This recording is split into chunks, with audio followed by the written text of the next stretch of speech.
Bonjour, je me nomme Komla Gabriel Kadagali. Je suis économiste de formation. Je suis enseignant-chercheur et j'interviens dans les universités publiques et privées du Togo.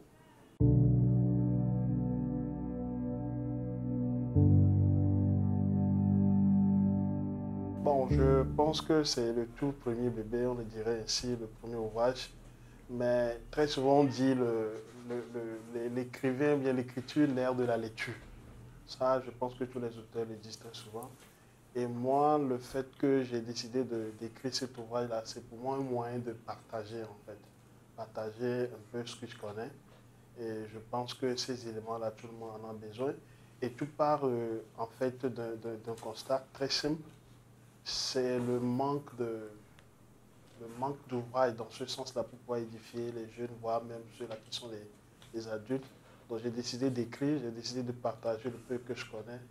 Et c'est ce qui m'a poussé en fait vers l'écriture. Mais moi-même, j'aime m'appeler, j'aime dire voilà, que je suis un scientifique littéraire. Parce que j'aime lire, peu importe l'ouvrage, que ce soit les fictions, tout ça, là, j'aime lire. Je m'intéresse beaucoup aux ouvrages qui tirent un peu de la psychologie, de la philosophie, un peu de l'ésotérisme. Donc, ce qui m'a poussé un peu également à publier un ouvrage. Et ça, tout part d'un constat très simple. Arrivé un moment, je me suis posé une question, à quoi je sers à ma communauté. Je pense que tout un chacun de nous doit se poser cette question-là. C'est une question de légitimité. À quoi je sers à la communauté, ou bien on dit voilà, je suis économiste et consort. À quoi je sers? Qu'est-ce que je peux donner? Qu'est-ce que je peux partager avec les autres? C'est ce qui m'a poussé vraiment à écrire cet ouvrage-là.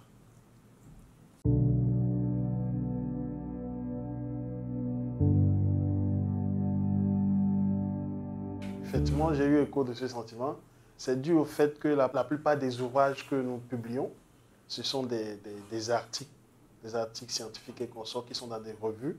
Ces revues-là sont peu lues même par le commun des mortels, bien disons tout un chacun. Ça reste carrément dans le monde scientifique. Mais arrivé un moment, la question de légitimité se pose. Comment revenir au commun et dire quelque chose, ou bien euh, faire valoir un peu cette expérience-là qu'on a, le partager avec les autres. C'est le cas. La plupart, il y a plein de chercheurs, il y a plein d'universitaires qui sont là, qui font du bon boulot, qui publient des articles chaque année et dans des revues, des grandes revues, mais qui sont tellement peu lus par le commun, ou bien tout chacun de nous. Donc je pense que l'idée, c'est d'arriver à un moment de se poser des questions, de voir à quoi on sert et voir ce qu'on peut également partager avec les autres.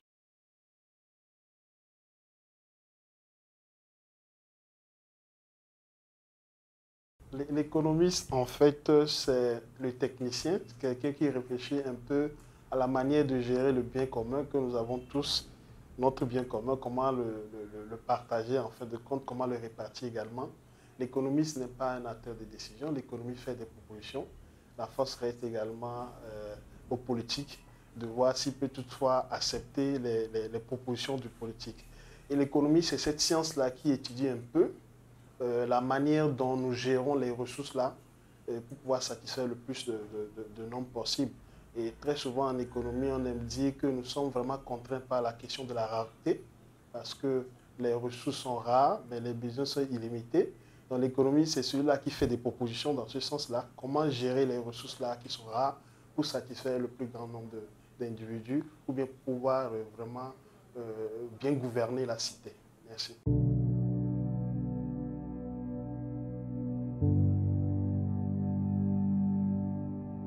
C'est vrai, l'économie, c'est deux branches de l'économie, la micro et puis la macro. La microéconomie s'intéresse en fait au comportement individuel des agents économiques.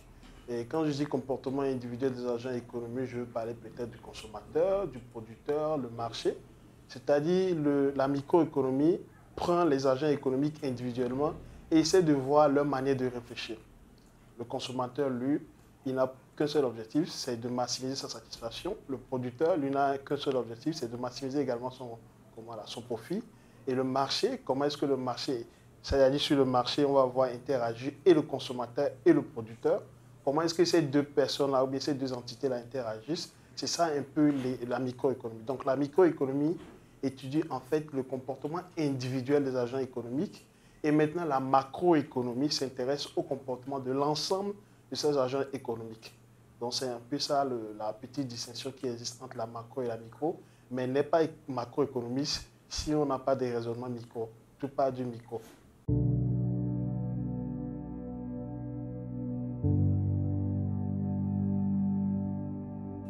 Effectivement, en fait, le titre est un peu provocateur, mais tout part du sens qu'on donne à la richesse, ou bien au sens que moi, en tant qu'auteur, je donne à la richesse.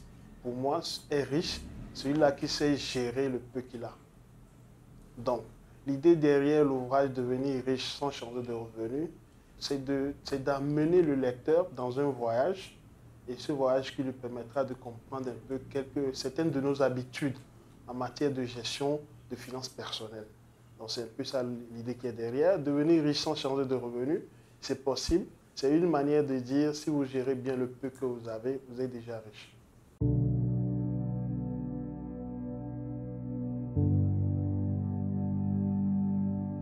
Non, en fait, l'idée ici, à partir de ce ouvrage, c'est de ne pas devenir peintre, mais tout ce que j'invite les gens bien, de par cet ouvrage, c'est d'être tout simplement intentionnel avec tout ce qu'on fait.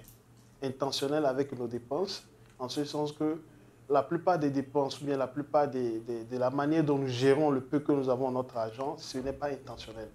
Donc ce serait beaucoup plus intentionnel si on a un budget, si on a un plan d'épargne, si on sait également se prémunir un peu de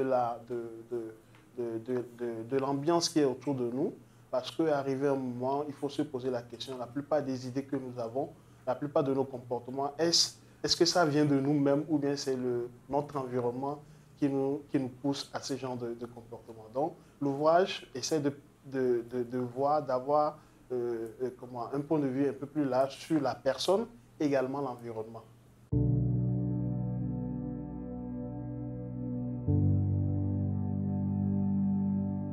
Tout part de la définition de l'économie, je dirais, qui dit que cette science-là, c'est cette science-là qui étudie comment les ressources rares sont utilisées pour satisfaire les besoins qui sont très souvent illimités. L'homme est un éternel insatiable. Donc, et savoir gérer son argent, c'est très important parce que ça nous permet de ne pas nous mettre dans certaines situations dans le futur. L'argent, très souvent sous nos cieux, l'ouvrage là nous permettra peut-être d'éviter un peu ce rapport compliqué que nous avons avec l'argent. L'argent, si vous ne savez pas gérer l'argent, c'est l'argent qui va vous dicter la manière dont vous devez l'utiliser une fois que vous avez cet argent-là. Donc savoir gérer son argent, c'est d'avoir ces aptitudes-là. Et une fois que l'argent est là, cela vous permettra de dompter ce pouvoir-là et d'utiliser l'argent à des fins que vous voulez.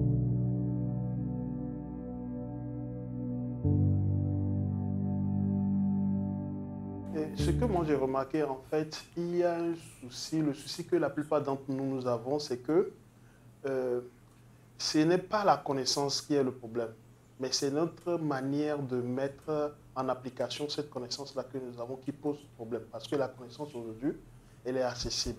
Et tout ceci relève beaucoup plus de nos habitudes. Donc, les désirs et les besoins, c'est très important. Le désir, je dirais, c'est ce que l'on veut. Mais le besoin, c'est ce dont on a besoin. C'est-à-dire, en fait, le désir, c'est ce sentiment de manque. Ce sentiment de manque-là, dont nous recherchons tous vraiment à pouvoir le satisfaire. Et ce faisant, ça entraîne une dépense. Mais le besoin, c'est ce dont notre vie a besoin. C'est-à-dire le besoin, sans cet élément-là, notre vie ne pourra pas tenir. Donc c'est très important de pouvoir mettre la distinction entre un besoin et un désir pour pouvoir évoluer.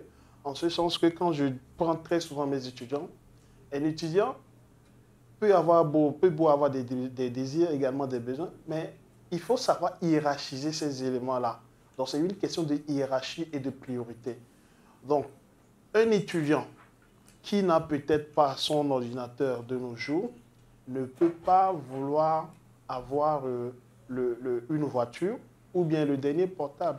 En fait, le besoin, c'est ce dont ta vie sans cet élément-là, ta vie ne pourra pas tenir. C'est différent du désir. Et chacun, c'est vrai qu'on dit que les désirs mènent à l'illumination. Chacun a besoin des désirs, Mais ce sera plus important de se concentrer sur ces besoins, de les satisfaire, et le futur nous permettra de satisfaire également les désirs dont nous nous nourrissons.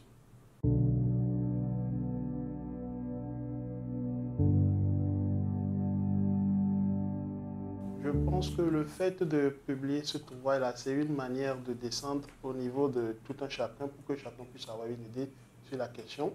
Ce n'est pas un sujet nouveau, c'est tout simplement le fait, c'est une invite tout simplement à mettre en application ce que nous connaissons.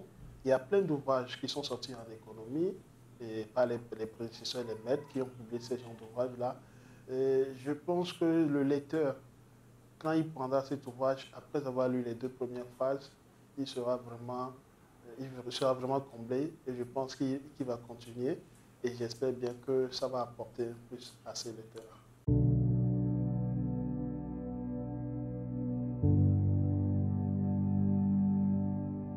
L'ouvrage en question, je l'ai construit sur une posture.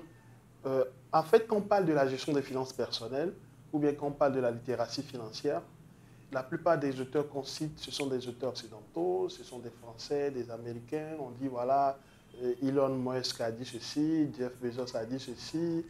Mais bon, des fois même, on a des difficultés à savoir si c'est authentique. Vraiment, ça devient de ces auteurs-là, tout simplement parce qu'ils sont les hommes les plus riches au monde actuellement. Donc moi, l'idée derrière, c'est de mettre le lecteur, ou bien disons, le lecteur africain dans son monde, ce qui m'a poussé à illustrer les images, les idées que je veux véhiculer par en fait des petits récits. Donc au début de chaque thématique, il y a un petit récit et les récits là sont tirés beaucoup plus des idéogrammes du FA ou bien ce qu'on appelle l'IFA chez nos amis du Bénin, chez nous au Togo on parle du FA. Donc vous savez que le FA en fait c'est 256 idéogrammes et derrière chaque idéogramme il y a des histoires. Et ces histoires-là sont tellement édifiantes. Et donc, moi, chaque aspect, au lieu de citer un auteur américain ou bien un auteur étranger, je prends des idéogrammes du FA pour pouvoir illustrer l'idée que je veux véhiculer. Et en fin de compte, je donne un peu la leçon là, qui est derrière cet idéogramme-là.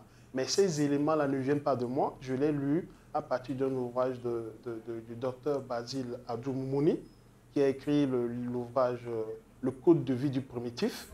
Sagesse africaine selon IFA, qui est en 4 tomes, un ouvrage très intéressant que je pense que toute famille africaine devrait avoir dans sa bibliothèque familiale. Donc c'est de par ces idées-là que je prends un peu le récit d'un idéogramme et ensuite je développe un peu mon idée qui est derrière.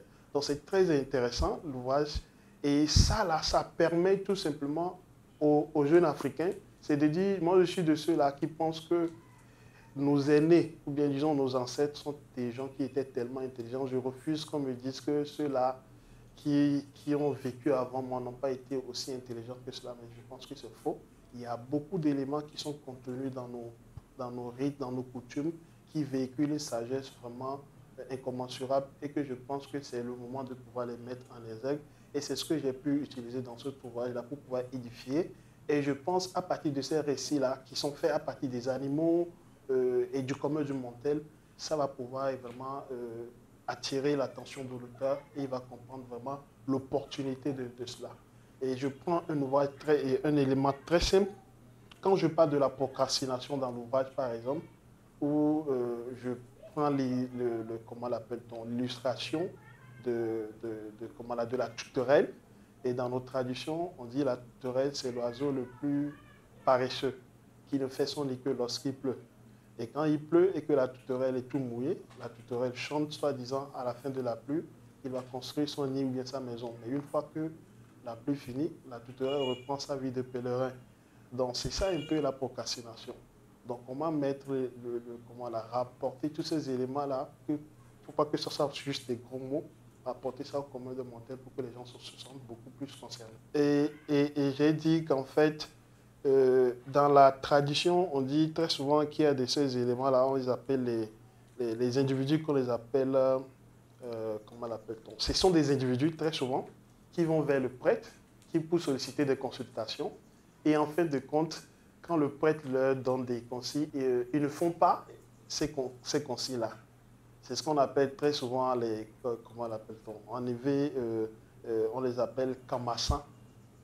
camp-maçons, c'est-à-dire ce sont des individus qui vont vers le prêtre pour solliciter des consultations et quand on leur donne des directives, ils n'exécutent pas ces genres de directives-là. Donc je pense que l'ouvrage, je ne veux pas que ceux-là qui sont des lecteurs ne soient pas des camp-maçons, c'est-à-dire qui vont lire l'ouvrage mais qui ne vont pas pouvoir le mettre, comment l'appelle-t-on, en œuvre, c'est-à-dire ne vont pas pouvoir mettre en application ces éléments-là qui sont contenus. Donc je vais inviter les lecteurs. Une chose est de lire, mais le plus important, c'est de pouvoir les mettre en application. Et là, je pense que ça dépendra beaucoup plus du lecteur que de moi qui suis l'auteur.